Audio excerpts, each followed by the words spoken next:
हाय नमस्कार। आजची आपली रेसिपी आहे चटणीची आहे, पापड शेंगदाणा। चला तर बनवायला।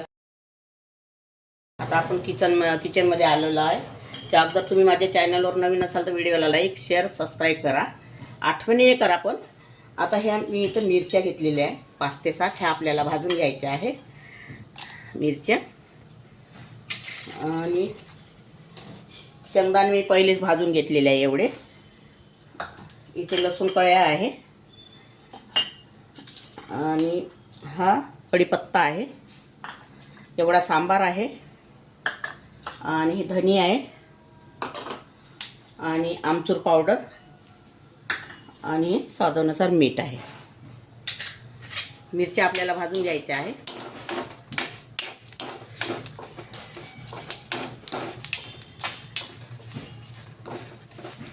तर यामध्ये हे धने टाकून द्यायचे। पोहे खायच्या चमच्याने 1 चम्मच धने घेतलेले आहे।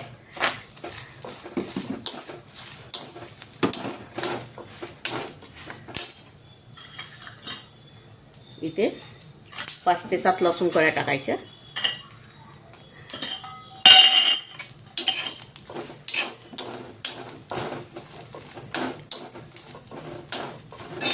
आणि हा सांबार पण टाकून घ्यायचा। कढीपत्त्याचे पानं पण टाकून घ्यायचे। तर याला थोडं 1 मिनिट भाजून घ्यायचं। आता हे आपलं तयार झालेलं आहे। गॅस बंद केलेला आहे। आता हे सगळं भाजलेलं साहित्य मी इथे घेतलेलं आहे।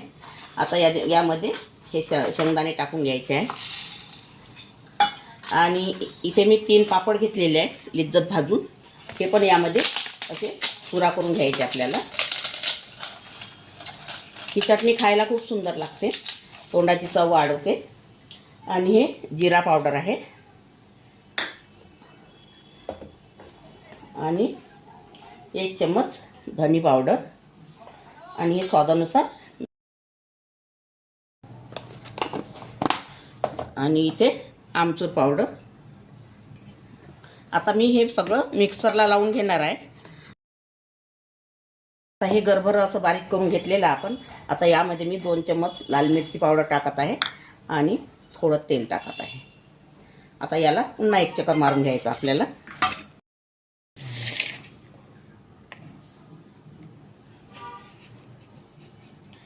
आपली शेंगदाणा लिज्जत पापडची चटणी तयार झालेली आहे। अगर तुम्हाला माझी रेसिपी आवडली असेल तर व्हिडिओला लाईक करा, शेअर करा आणि चॅनलला सबस्क्राईब करा आणि इंस्टाग्रामवरती जाऊन फॉलो करा।